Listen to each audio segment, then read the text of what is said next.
Welcome back, learners! Please click subscribe to learn more from our future videos. Thank you! In this video, we are going to use the product rule to find the derivatives of the following functions.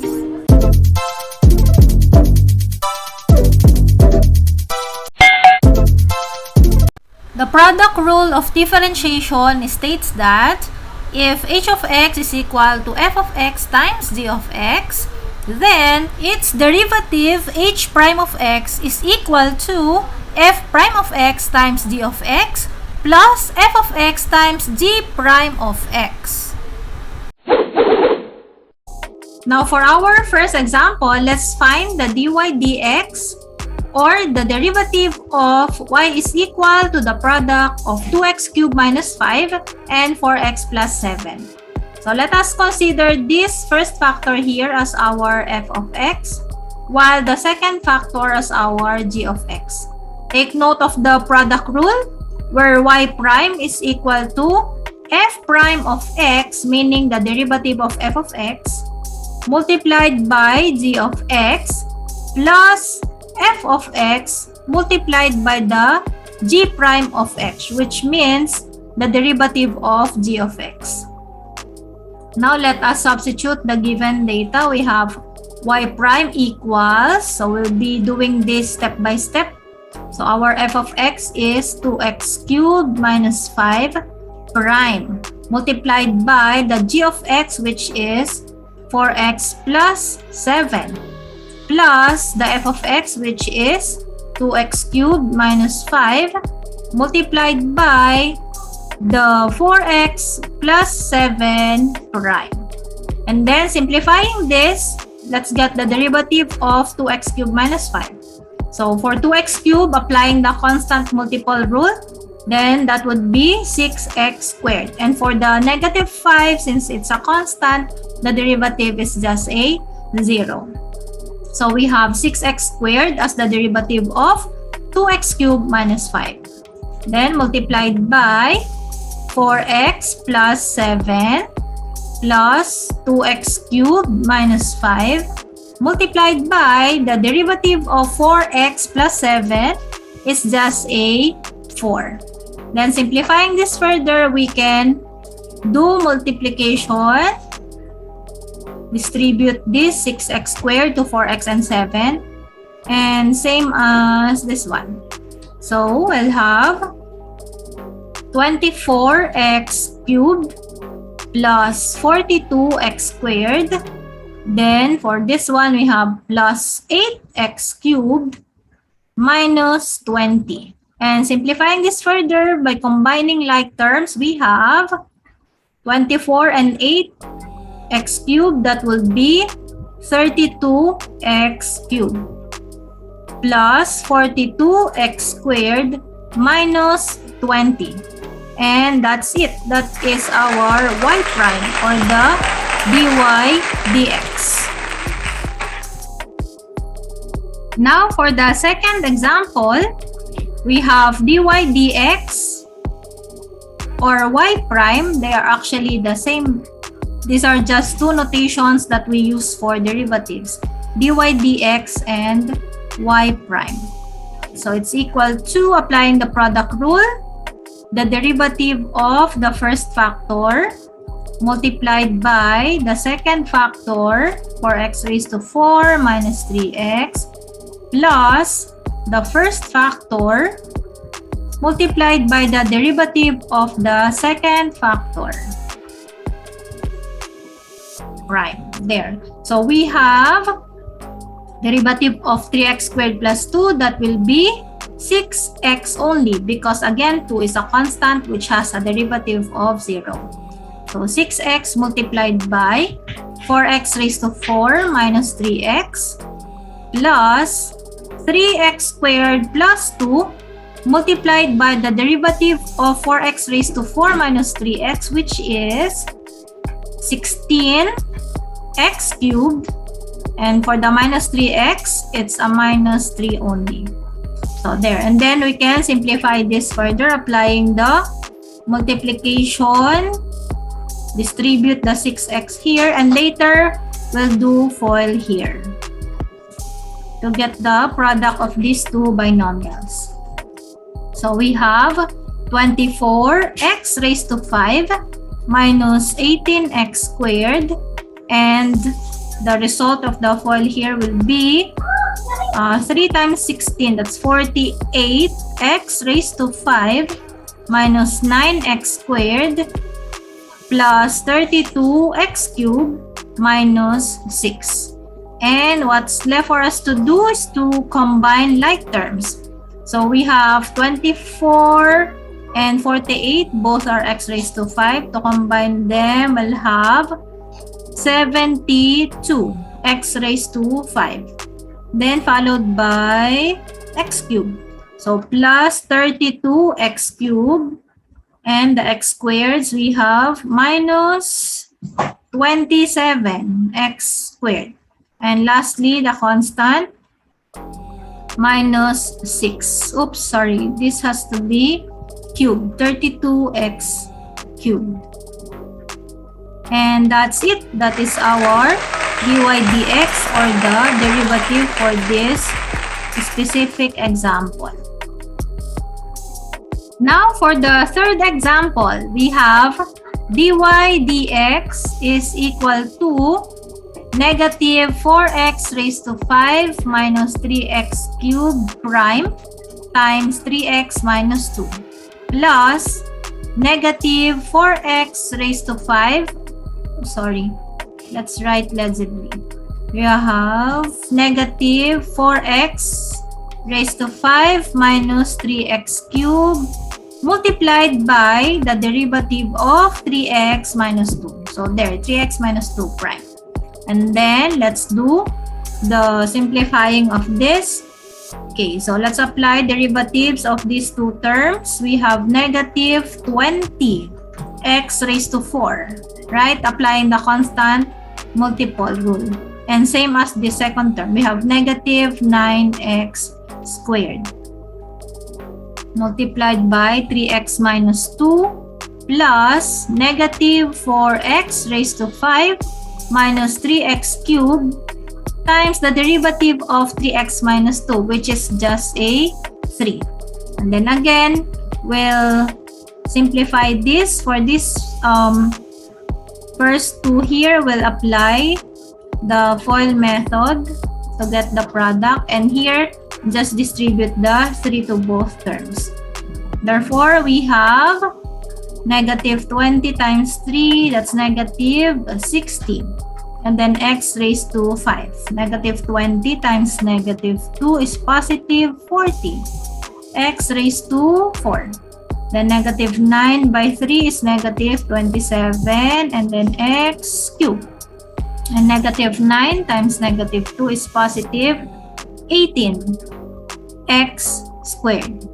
Okay, and for this next one, we have plus 3 times negative 4, that's negative. Let's just write negative instead of a plus here. So negative 12x raised to 5, and 3 times negative 3 is negative 9x cubed. And then we will combine like terms. So what's the highest exponent here? We start with x raised to 5. So that's negative 60 and negative 12, which gives us negative 72 x raised to 5. Then let's have x raised to 4. We only have 1.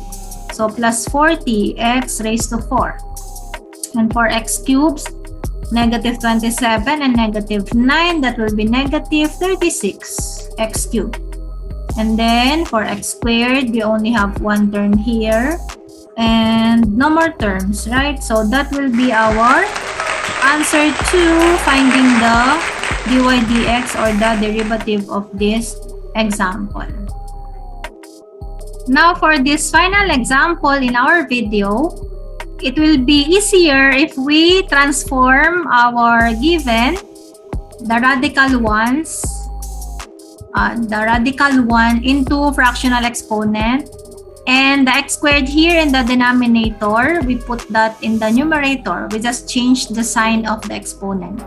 So we can write this as y equals is still y because we are just transforming this. Y is equal to 3x raised to 1/3 because cube root means raised to 1/3. Then multiplied by 4x raised to 5 minus 3. Then we put x squared on top. So x raised to negative 2. The exponent 2 becomes negative. Okay, so there's actually what? We can opt not to use the product rule because we can distribute this, right? And we just have to do the difference rule. Let's do that first and then compare later on. So let us multiply. So we have y is equal to 12 x raised to what's 1/3 plus 5. That will be equal to 16/3. So we have 12x raised to 16/3. And then we have 3 times negative 3 is negative 9x raised to sum of 1/3 and negative 2. That will be negative 5/3, right? And then applying the basic rule, we have y prime equals, so that will be, we put the exponent 16/3 in front as multiplier, right? But since there is already a 12 there, we have 16/3 multiplied by 12. And then x raised to 16 minus 3 less 1. That will be 13/3. And then minus, so same thing. But this becomes plus because we have a negative exponent. And then a minus here, so that will become plus 5/3 and then times 9. X raised to, if you subtract 1 from negative 5/3, that will be negative 8/3. And then simplifying this, we have 12 divided by 3, that will be 4 times 16. So that's a 64. X raised to 13/3 plus 9/3, that's a 3 times 5, so that's 15. And then x raised to negative 8/3, right? And then simplifying this further, we have 64 and then cube root of x raised to 13 plus 15 over x raised to positive 8/3. And we see here that the exponent of the radical is greater than the index. So we can bring out how many? X raised to what? Okay, so what I'm saying is, if we rewrite this as 64 cube root of 13, let's separate that into two numbers where one is divisible by 3. So that's x raised to 12, right, times x there. So that later on, this could come out of the radical sign. And then for the other, we can do the same. Plus 15 over the cube root of the 8 divisible by 3. That will be x raised to 6 and then x squared, right? So we have 64 and x raised to 12 outside the cube root will be x raised to 4. And then square root of, no, that's not square root, that's cube root of x. And then plus 15 over, we have here 6 by 3, so x squared and then cube root of x squared. So that's it. But we did not yet apply the product rule here. This could be your alternative for this kind of problem. This is actually not x cubed because we have 6 divided by 3 is just a tuple. Okay, that should be x squared.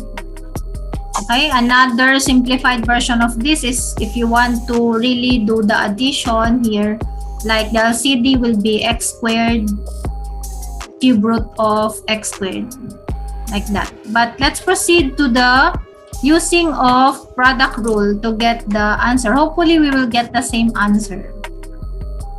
And again, same thing. It's easier if we transform this into y is equal to 3x raised to 1/3 multiplied by 4x raised to 5 minus 3x raised to -2.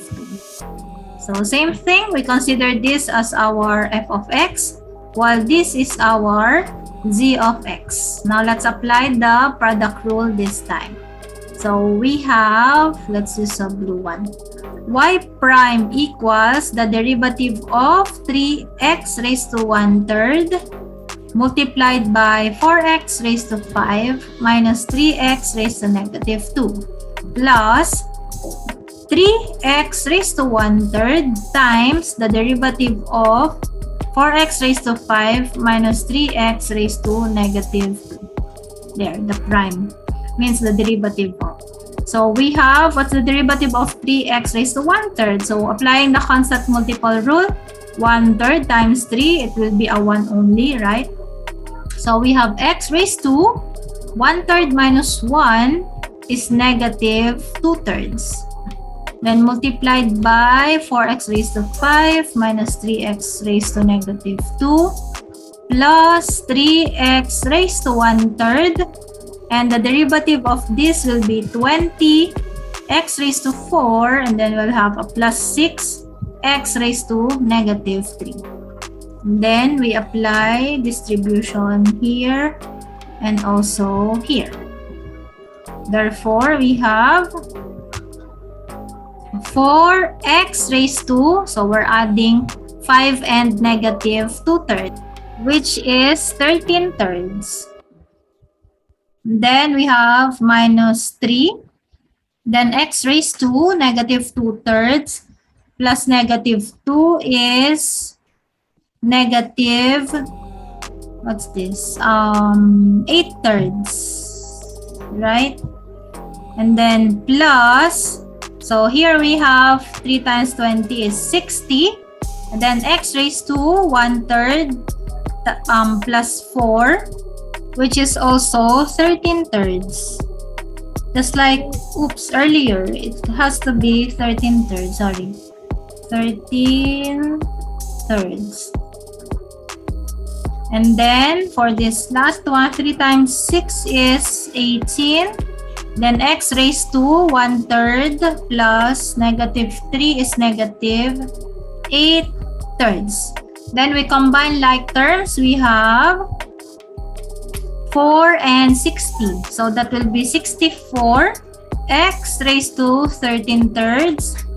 Then we have -3, positive 18, that's plus 15 x raised to -8/3, which is equal to, this is actually the same as the one earlier, right?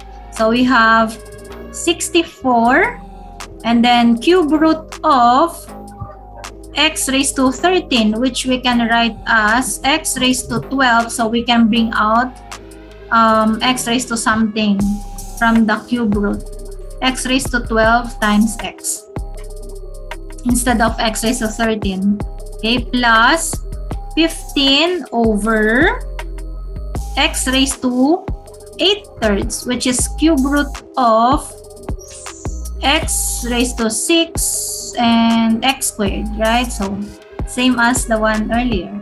So we have as our final answer, we have 64 and then 12 by 3 is 4. So 64 x raised to 4, and we have a cube root of x left. While here we have plus 15 over 6 divided by 3 is 2, so we can bring out an x squared. And we have what's left, cube root of x squared. And as you can see, this is very, it's the same as the previous one. Look, We also have 64 x raised to 4 cube root of x plus 15 over x squared cube root of x squared. So learners, what would you like to learn next? Comment below.